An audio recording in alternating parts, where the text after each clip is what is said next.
पंच परमेश्वरी भगवान की, परम पूज्याचे श्री आदि सागर जी महाराज की, परम पूज्याचे श्री महावीर कीर्ति महाराज की, परम पूज्याचे श्री विमल सागर महाराज की, परम पूज्याचे श्री तपस्वी सम्राट सन्मति सागर महाराज की, परम पूज्याचे गुरु सुंदर सागर महाराज की, अहिंसामय विश्व धर्म की, जिनवाणी माता की जय, जय बोले आदिकामा श्रीमती माता की जय, हम सब अपने जीवन को उत्तम मार्ग पर लगाने के लिए मंदिर में आते हैं। अपने परिणामों को अच्छा बनाने के लिए हम वीतरागी गुरु और वीतरागी प्रभु की शरण में आते हैं। यदि हम इस शरण को पाकर के भी अपने परिणामों में शुभ भाव नहीं ला पाए तो फिर हमारा जिन धर्म, जिन कुल और मंदिर में आना सफल नहीं कहलाएगा। सुर सुंदरी की कथा चल रही थी तो इसमें रानी रति सुंदरी और राजा रिपुमर्दन का वार्तालाप चल रहा है। दोनों चाहते हैं कि उनकी पुत्री बहुत अच्छे घर में जाए, वह सुखी रहे और साथ में यह भी चाहते हैं कि उसका वियोग भी न हो। जब हम चाहें तो अपनी पुत्री को देख लें, ऐसा कुछ संयोग बने। तो अब राजा सोच रहे हैं कि हम मंत्री से पूछते हैं कि कौन से राजा और कौन से राजकुमार हमारी पुत्री राजकुमारी सुर सुंदरी के योग्य है। अब राजा विवाह के लिए चिंता कर रहा है। उसी समय रानी रति सुंदरी ने एक प्रस्ताव रख दिया। वह प्रस्ताव सुनना था कि राजा एकदम से उछल पड़े। वह कहने लगे कि हे रानी, हे महारानी जी, आप यह क्या कह रही हैं? हम तो क्षत्रिय वंश के हैं। क्षत्रिय वंशियों का विवाह क्षत्रिय वंश में ही होता है और आप यह क्या कह रही हैं? तो रानी कहती है कि हे प्रभु, मैं तो यही चाहती हूँ, हे मेरे स्वामी आप सुनिए, मैं तो अपनी पुत्री के बिना नहीं रह सकती, इसलिए मैंने यह विचार बनाया है और क्षत्रिय वंश का विवाह ब्राह्मण और वैश्य दोनों जगह हो सकता है, उसमें कोई बाधा नहीं है। शूद्र से विवाह करने में बाधा है, लेकिन ब्राह्मण और वैश्य दो से विवाह करने में तो कोई बाधा नहीं आती। इसलिए आप मेरे प्रस्ताव पर जरूर विचार कीजिए।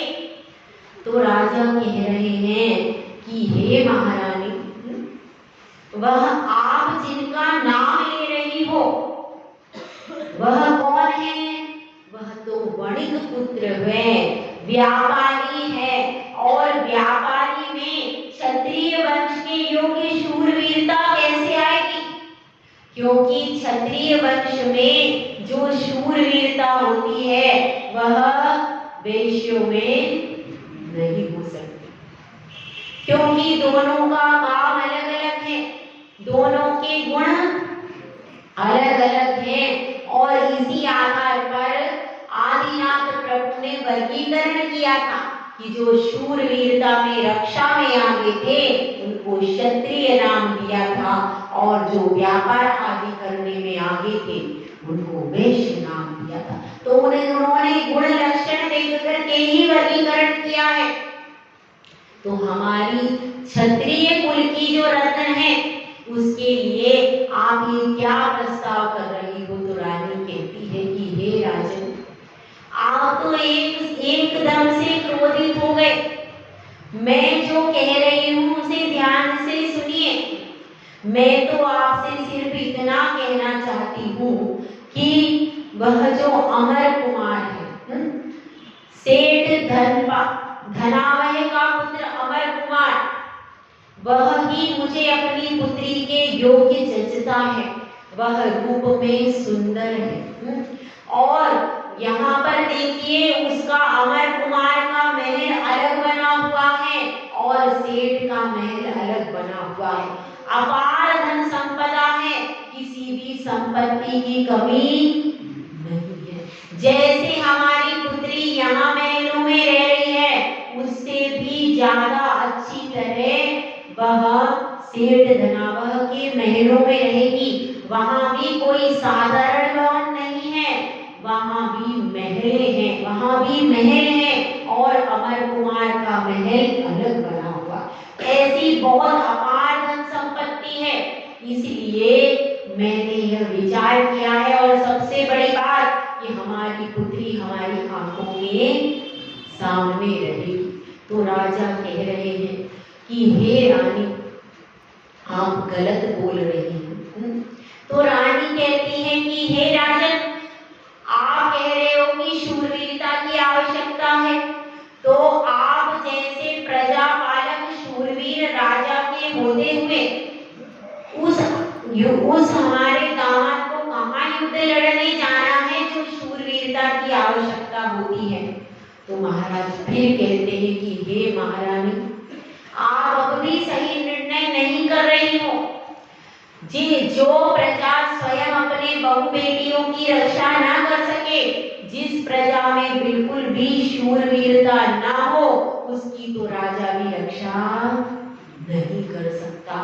थोड़ी बहुत शूरवीरता तो प्रजा में होनी ही चाहिए कि अपने घर परिवार के रक्षा का दायित्व हर मुखिया के ऊपर होगा। तो इसलिए इस प्रकार से आलसी प्रजा यदि होगी तो क्या होगा, वह अपने घर परिवार धन धान्य की भी रक्षा नहीं कर पाएगी। तो अब महाराज और महारानी में विपरीत चल रहा। महारानी बार बार कह रही है क्या कि मुझे अमर कुमार से ही राजकुमारी का विवाह करना, और राजा कह रहे हैं कि नहीं, मैं तो किसी बड़े देश के राजकुमार के साथ में उसका विवाह करूंगा। दोनों अपनी अपनी जिद पर अड़े हैं। हाँ भैया, कौन जीतेगा बताइए? चलो इधर पुरुष वर्ग बताएगा, कौन जीतेगा भाई? कौन जीतेगा? हाँ, मतलब बताओ, यहाँ प्रतापपुर की सारी रानियां जीतती हैं, इसका मतलब आज सारा रहस्य खुल गया। मतलब आप लोग इन्हीं के ऊपर चलते हो। और बता दें कि कभी कभी स्त्रियों की सलाह बिल्कुल गलत होती है। तो यहाँ भी ऐसा ही होने वाला है, लेकिन अपन समझते हैं कि रानी भी अपनी जिद पर अड़ी है और राजा भी जिद पर अड़ा है। फिर राजा सोचता है मुझे रहना तो इसी के साथ है, इसी के साथ रहना है, तो भाई मैं ही झुक जाता हूँ। आप कितनी बार झुक गए? पूरी जिंदगी झुकते झुकते निकल। तो अब सोचते हैं कि विवाह तो करना ही है, और राजी राजी में विवाह होगा तो अच्छा होगा। कभी मैंने दूर देश में विवाह कर दिया और कोई संकट आ गया तो मेरे मत्थे पर रोज सुनाई दी मुझे कि तुमने ऐसा कर दिया, देखो अब क्या हो गया। तो अब क्या करूं? तो अच्छा है जो ये कह रही है अमर कुमार जाना पहचाना तो है, संस्कारी है, धनवान है, इकलौता पुत्र है, और कैसा है, उनके घर में भी अपार संपदा है, ज्ञान और रूप से भी युक्त है, सब गुणों से संपन्न है। तो उससे विवाह करने में कोई बाधा भी नहीं है, और हमारे नगर में ही रहेगी, तो कोई बात होगी तो तुरंत समाधान हो जाएगा। ऐसा सोच करके राजा अपने घुटने टेक देता है। टेकने ही पड़ते हैं, क्या करें, जब 7 फेरे दे के लाए तो क्या करेंगे बेचारे। सही। तो राजा मान जाता है रानी का, और फिर कहता है ठीक है, आपका यही निर्णय है तो मैं अभी मंत्रियों से बुला करके चर्चा करता हूँ, लेकिन फिर भी एक बार अंतिम अवसर देता हूँ, आप फिर से सोच लीजिए। क्या सोच लीजिए? कि वह राजवंश का अमर कुमार नहीं है। किसका नहीं है? अमर कुमार राजवंश का नहीं है। और हमारी सुर सुंदरी के लिए बड़े बड़े राजाओं के बेटे प्रस्ताव लेकर आ सकते हैं। हमारी पुत्री सर्वगुण संपन्न है, उसमें कोई कमी नहीं है। तो बहुत बड़े राजा के साथ में उसका विवाह हो सकता है। लेकिन अब आपके आगे मैं विवश हो गया हूँ, इसलिए अब क्या होता है, तो रानी फिर भी एक ही बात बोलती है, स्त्री हट, बाल हट, योगी हट, इनकी हट बहुत विकट हो है वही वृद्ध हट। ठीक है, तो जब स्त्री हट पर बैठ जाए तो फिर पूरे लोग भी आ जाए तो वो अपनी हट को छोड़ती नहीं है। इसी तरह से वह रानी रति सुंदरी हट करके बैठ गई कि नहीं, मैं सुर सुंदरी का विवाह तो अमर कुमार से ही होगा। तो राजा ने भी सोच लिया, भैया कलह करके विवाह करना भी अच्छा नहीं है, इसलिए अब जो होगा सो होगा। उसने भी निर्णय कर दिया और मंत्रियों को बुलाते हैं, और फिर क्या मंत्री कहते हैं कि हे राजन, प्रस्ताव तो आपका अच्छा है और रूप गुण से संपन्न भी है अमर कुमार, बस एक ही उसमें कमी है कि वह राजवंश का नहीं है। तो क्या कहते हैं राजा, कहते हैं राजा ऋतुमर्दन कि महारानी जी का यही अभिमत है और मैं अब उनके मत का उल्लंघन नहीं करना चाहता। तो मंत्री फिर भी कहते हैं कि हे राजन, बहुत दूर देश के समृद्धशाली और शूरवीर राजाओं के साथ हमारी राजकुमारी का विवाह हो सकता है, आप अब भी एक बार और विचार कर लीजिए। तो क्या कहते हैं राजा कि अब मैं कलह करने से कोई भी निर्णय पर पहुंचना नहीं चाहता, आप तो उसी के लिए तैयारी कीजिए। और फिर मंत्री कहते हैं कि ठीक है, अगर आपको अमर कुमार से ही विवाह करना है तो पहले सेठ धनावह को बुला लीजिए, पहले उनकी भी तो अनुमति देखी जाएगी, वो क्या चाहते हैं, क्योंकि विवाह होता है वो वर पक्ष और वधु पक्ष दोनों की सहमति से ही होता है। तो आपने तो निर्णय कर लिया, लेकिन यदि सेठ धनावह ने मना कर दिया तो क्या होगा, कैसे विवाह होगा? तो एक बार आप एकांत में उन्हें बुला करके और इस प्रस्ताव पर विचार कीजिए कि वे क्या कहते हैं, उसके बाद ही विवाह हो सकता है। तो अब वे सैनिक को सेठ धनावह के यहाँ पर भेज देते हैं। उनके महल, बहुत बड़ा महल था, उस महल में सैनिक दरबार, जो द्वारपाल होता है, उसको सूचना दी जाती है कि हम राज दरबार से सैनिक आए हैं और सेठ जी से मिलना चाहते हैं। तो दरबान जो होता है द्वारपाल, वह अंदर सेठ जी को सूचना देता है। क्या देता है कि राज दरबार से सैनिक आए हैं। तो क्या होता है, सेठ धनावह की तो धड़कनें उड़ने लगती हैं, भैया मेरे से क्या अपराध हो गया, मैं तो एक नंबर का काम करता हूँ, कोई जहाज में कुछ माल में गड़बड़ हो गई, कौन सी ऐसी समस्या हो गई कि आज राज दरबार में सैनिक बुलाने को आ गए।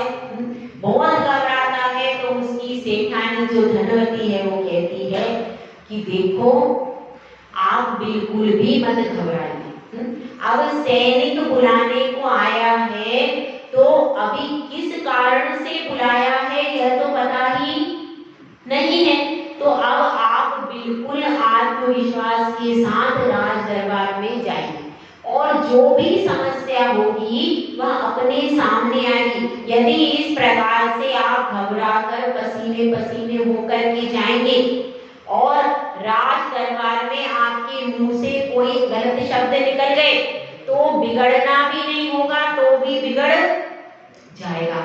इसलिए आप पूरा शांति से काम लीजिए, बिल्कुल भी घबराइए नहीं और उनको जलपान आदि शांति दे करके, बहुत समझा करके वह कहती है कि आप बिल्कुल शांति से राजा के दरबार में जाइए। क्यों?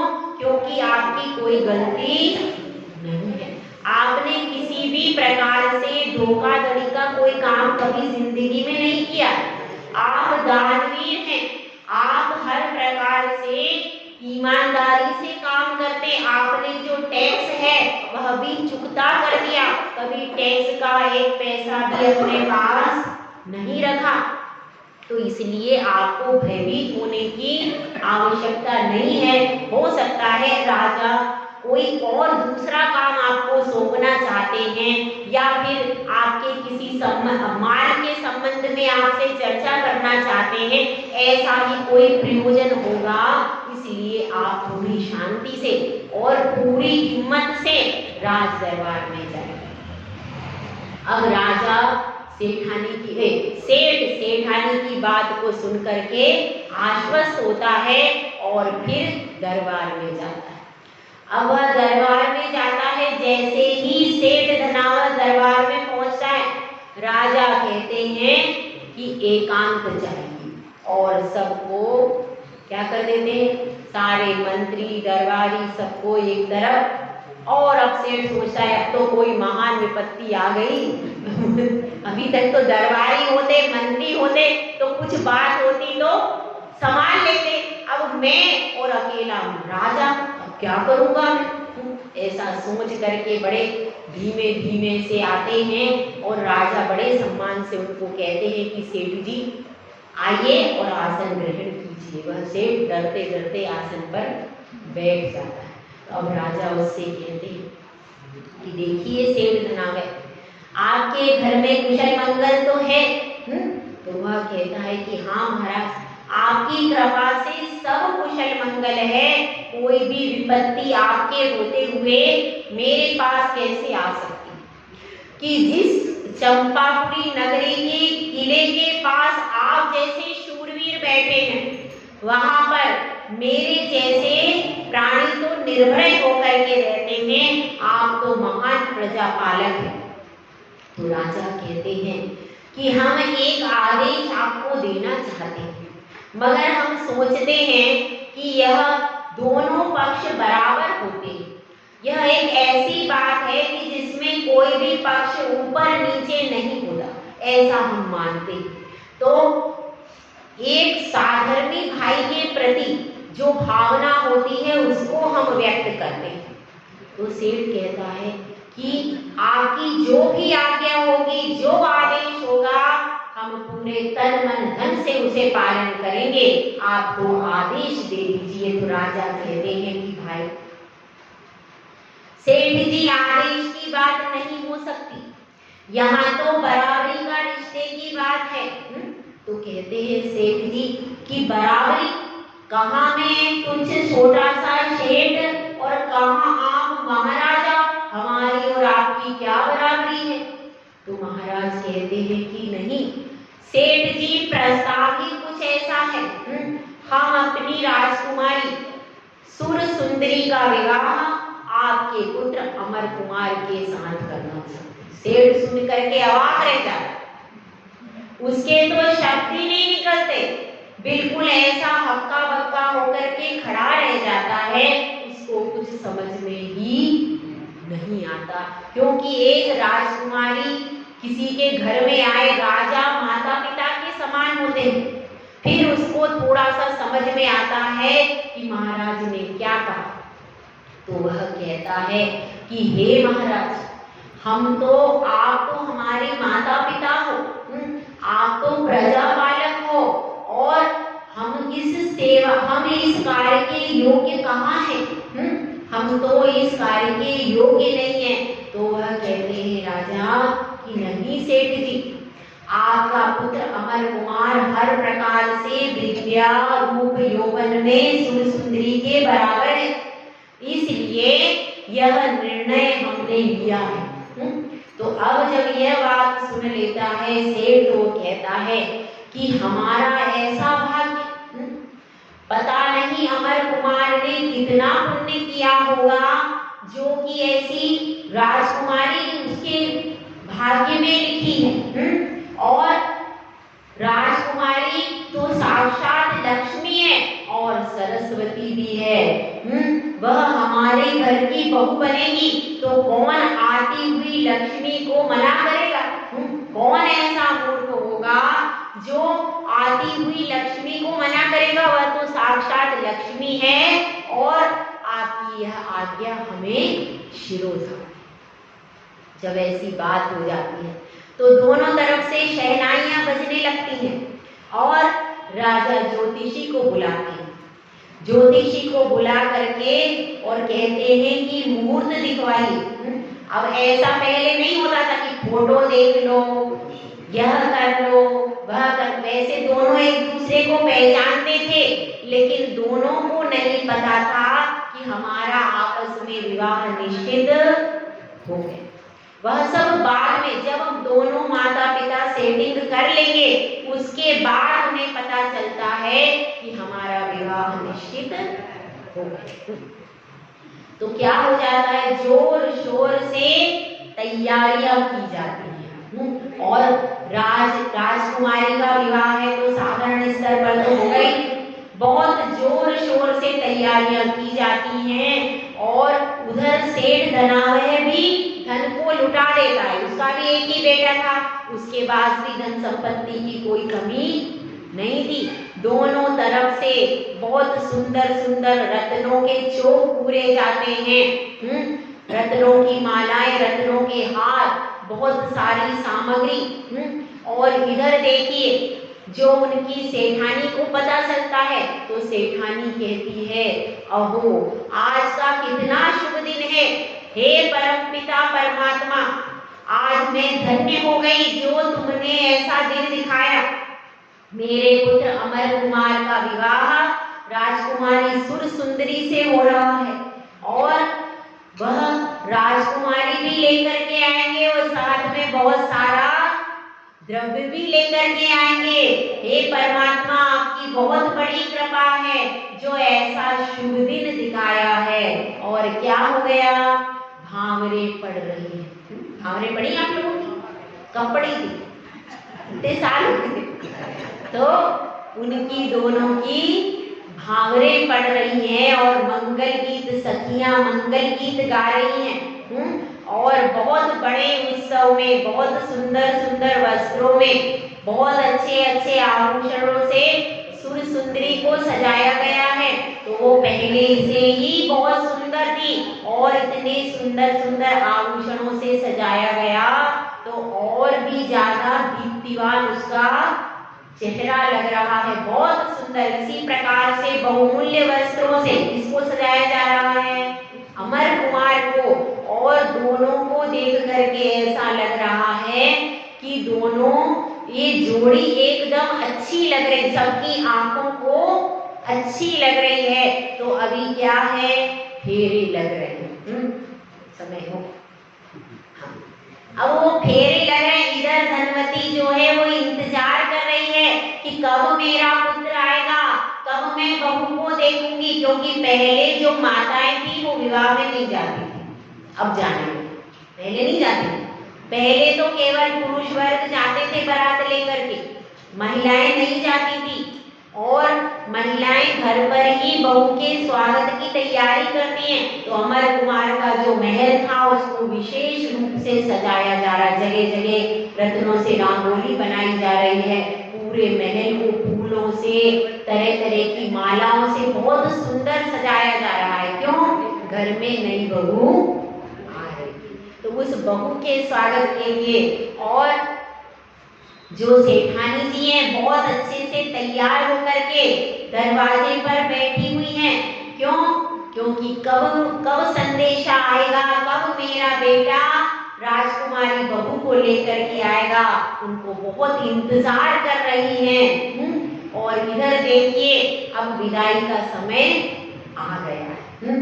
तो विदाई के समय पर राजा रिपुमर्दन और रानी रति सुंदरी अपनी पुत्री को क्या शिक्षा देते हैं, इसको कल देखेंगे। जय बोला जय सुंदर सागर महाराज। अब मैं शूदक जी के चरणों में शामिल करते हुए उनसे निवेदन करती हूँ कि वे अपने प्रेस मंचों और प्रवचन के माध्यम से हमारे ज्ञान में